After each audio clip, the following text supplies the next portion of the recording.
সবাই কেমন আছো বন্ধুরা? আশা করি সবাই ভালো আছো, সুস্থ আছো। সবার সুস্থতাই কামনা করি।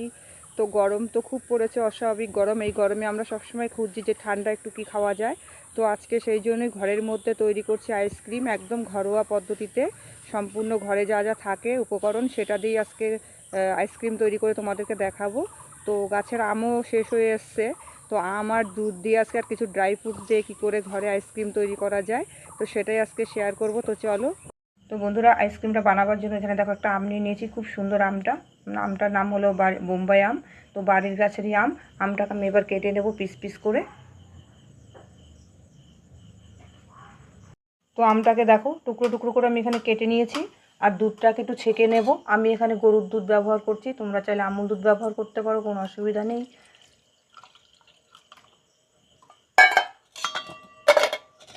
তো আমি গ্যাসের ফ্লেমটা লো করে বসিয়ে দিলাম দুধটাকে।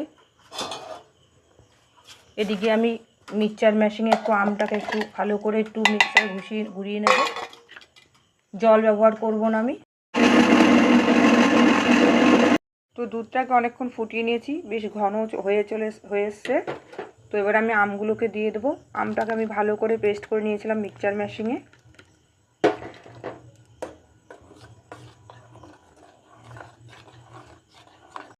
তো দুধটা দেখো বেশ কিছুক্ষণ জ্বালাবার পর বেশ একটা ব্যাটার টাইপের চলে এসেছে, এতটা সুন্দর ঘন হয়ে গেছে। এবার আমি দিয়ে দেবো পরিমাণ মতো চিনিটা যে যেরকম খাও সেইভাবেই দেবে। আর আমি এখানে আমার যেরকম মিষ্টি খাই আমরা সেটা সেরকমভাবেই দিলাম। আর যেহেতু আমটা আমার প্রচণ্ড মিষ্টি, সেই কারণে আমি চিনিটা একটু অল্প করেই দিয়েছি। আর বেশ কিছুক্ষণ নাড়াচাড়া করে নেব আমটাকে আমি। তো চিনিটা দেওয়ার পর কিছুক্ষণ নাড়াচাড়া করে নিয়েছি। এবার আমি দিয়ে দেবো এখানে কাজু বাদাম কুচি, কিশমিশ, আমান বাদাম। তো তিনটেই আমি একসাথে দিয়ে দেব। তো দেখো আমি মিশ্রণটাকে নামিয়ে নিয়েছি। এবার আমি একটু ঠান্ডা করে নেব। তো মিশ্রণটাকে আমি একদম ঠান্ডা করে নিয়েছি। এবার একটা কন্টেনারের মধ্যে আমি ঢেলে দেবো। তো বন্ধুরা, আমি এবার 6 থেকে 7 ঘন্টার জন্য আমি এবার ডিপ ফ্রিজে রেখে দেব। এই যে কন্টেনারটা, আইসক্রিমটা দেখো কত সুন্দর জমেছে। 5 ঘন্টা পরে আমি নিয়ে চলে এসেছি আইসক্রিমটা নিয়ে। আর একটা সেন্টও কিন্তু খুব সুন্দর বেরিয়েছে। আর খেতে তো আশা করি খুবই ভালো হবে।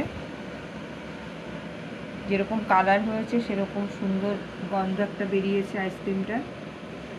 তো তোমরা এভাবে গরমে কিন্তু এভাবে বানিয়ে খাবে বাড়িতে, তো খুব ভালো লাগবে। কারণ গরমে কিন্তু আমরা এতটাই গরম পড়েছে, সবসময় খুঁজে বেড়াচ্ছি কী করে একটু ঠান্ডা খেয়ে আমরা শরীরটাকে একটু ঠান্ডা রাখবো।